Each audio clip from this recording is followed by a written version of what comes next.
Hello students, मैं विशाल गुप्ता आपका teacher. कैसे हो आप सब स्टूडेंट्स? इस वीडियो में मैं आपको कॉर्पोरेट अकाउंटिंग बीकॉम का जो सब्जेक्ट है उसका चैप्टर जो हमारा चल रहा है शेयर कैपिटल, उसका टॉपिक कराने जा रहा हूँ, details regarding share capital.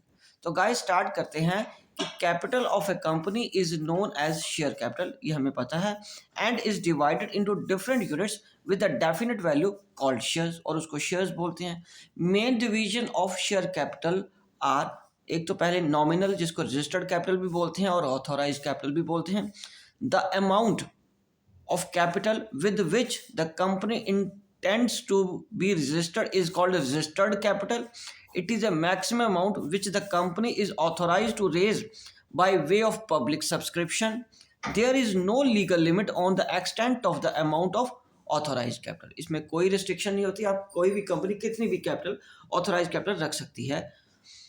issued capital, that is a part of the authorized capital which is offered to the public for subscription is called issued capital. तो authorized capital का वो हिस्सा जो कंपनी लोगों से पैसे मंगवाने के लिए, शेयर होल्डर्स बनाने के लिए इशू करती है, ठीक है, उसको हम क्या बोलते हैं? issued capital. And after that subscribed capital, that part of the issued capital for which applications are received from the public is called subscribed capital. ठीक है, चलो अब हम आगे डिस्कस करते हैं। The quantum of issue through a right और public issue shall not exceed the amount specified in the prospectus और letter of offer. Retention of over subscription is not allowed under any circumstances. Over subscription वाला पैसा कभी नहीं रखा जाएगा, या तो एडजस्ट कर दिया जाता है अगली कॉल्स में या रिफंड करना पड़ता है, ठीक है जी। और उसके बाद कॉल्ड अप कैपिटल।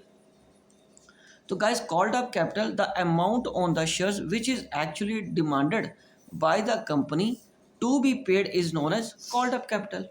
ठीक है, जो कंपनी ने डिमांड किया उसको हम क्या बोलते हैं? Called up capital. In other words it is that portion of the subscribed capital which has been called up by the company, ठीक है जी। और पेड अप नेचुरली जो पैसा शेयर होल्डर्स ने पे किया है। The part of the called up capital which is offered and is actually paid by the members. यहाँ members का मतलब आपको पता ना शेयर होल्डर होता है, is known as paid up capital. So paid up capital is the amount which is received from the shareholders. Right guys? उसके बाद है reserve capital. So a company may determine by a special resolution that any portion of the share capital which has not already called up shall not be capable of being called up except in the event of winding up of the company. Such type of capital is known as reserve capital. इस तरह की capital को हम क्या बोलते हैं भाई? Reserve capital, ठीक है जी। तो अब हम आगे डिस्कस करेंगे types of shares. So capital of the company as we know that can be divided into different units with definite value called shares. Holders of these shares are called shareholders or members of the company.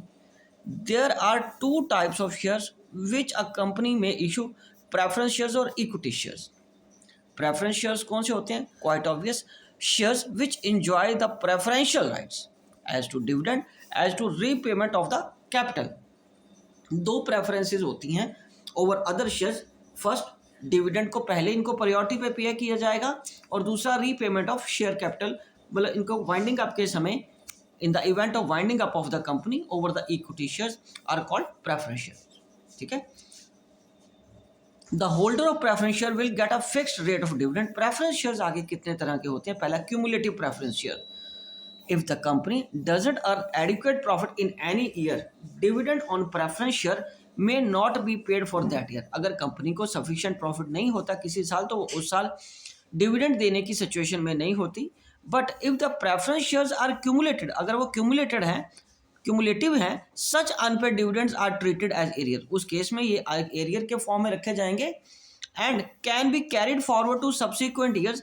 Such unpaid dividend on these shares go on accumulating and become payable out of the profit of the company, और वो accumulate होते रहेंगे और जब profit होगा उस case में या उस ईयर में दे दिए जाएंगे, मतलब in subsequent years.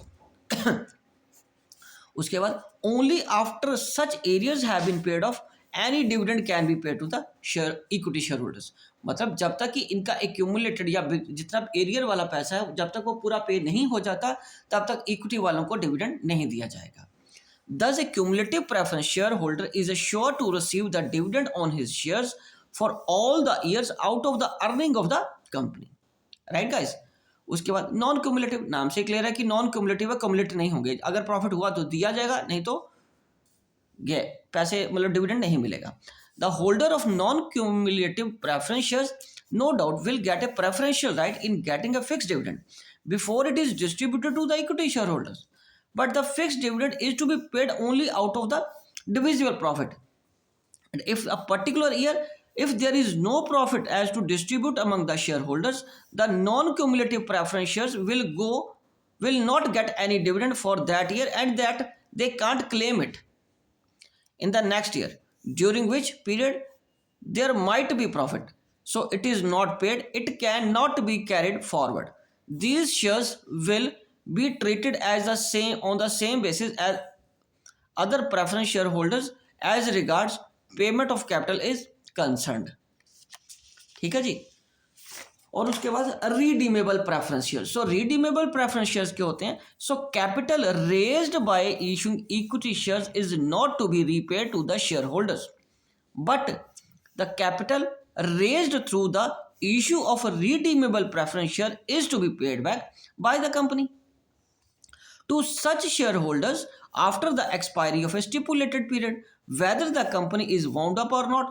Redeemable preference shares हो, इसका मतलब क्या होगा? यदि उनका रीपेमेंट का पीरियड 2 या 3 या 5 साल रखा हुआ है तो चाहे कंपनी बंद हो रही है या चल रही है उससे कोई फर्क नहीं पड़ेगा। रिडीमेबल प्रेफरेंस शेयर्स में आपको उस पर्टिकुलर पीरियड के बाद उनको पैसा लौटाना पड़ेगा।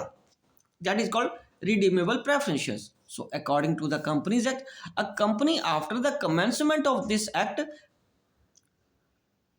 cannot issue any preference shares which are irredeemable or redeemable after the expiry of 20 years from the date of their issue. A company, it means a company can issue redeemable preference shares which is redeemable within 20 years from the date of their issue. However, a company can issue preference shares for a period exceeding 20 years for the infrastructure projects. In projects के लिए ही ठीक है वो कर सकती है more than 20 years, otherwise नहीं। सो आगे क्या है बेटा? पार्टिसिपेटिंग और नॉन पार्टिसिपेटिंग प्रेफरेंस शेयर्स।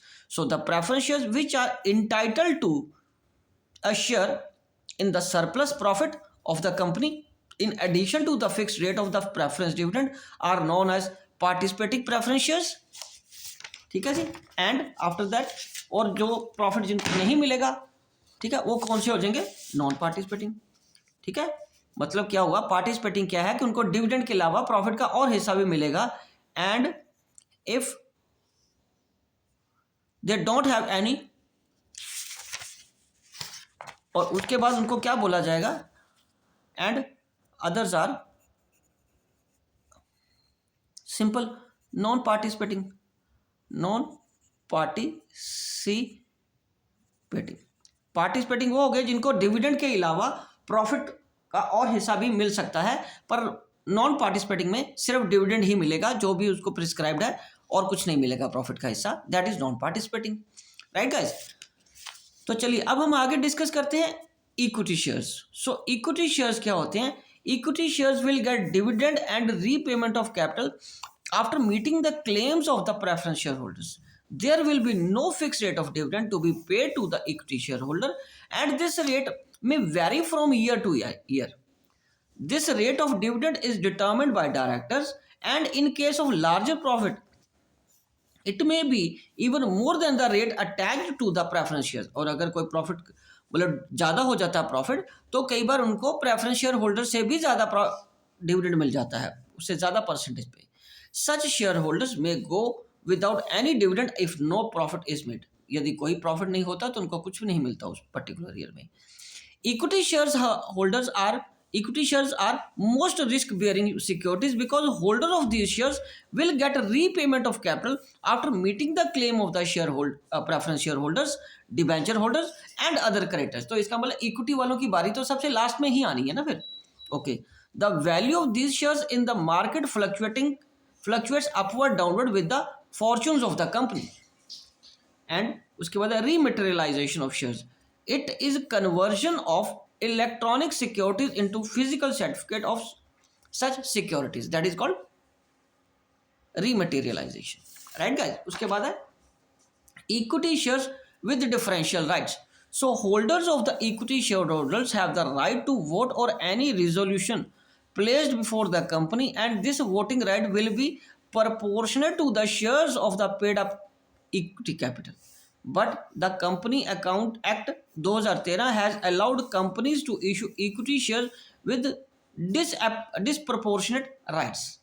और उसके बाद as per section 43 of the companies act 2013 the share capital of the company limited by shares shall be of two kinds, namely पहला इक्विटी शेयर कैपिटल जिसमें वोटिंग राइट होता है and with differential rights to dividend and voting right और otherwise in accordance with the such rules and subject to such conditions as may be prescribe. और दूसरा share का type आपको पता कौन सा होता है फिर, प्रेफरेंस शेयर कैपिटल। तो गाइस आगे हम डिस्कस करते हैं sweat equity shares.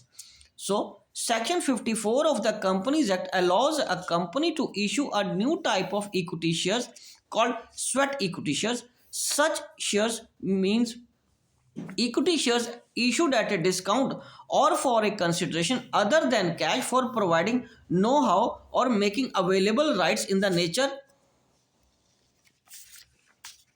of the intellectual property right or value additions by whatever name called, notwithstanding anything contained in the section 53 of the Companies Act 2013 which deals with the power of the company to issue shares at a discount. A company may issue sweat equity shares of the class of shares already issued if the following conditions are fulfilled, namely the issue of sweat equity shares is authorized by the special resolution passed by the company in the general meeting.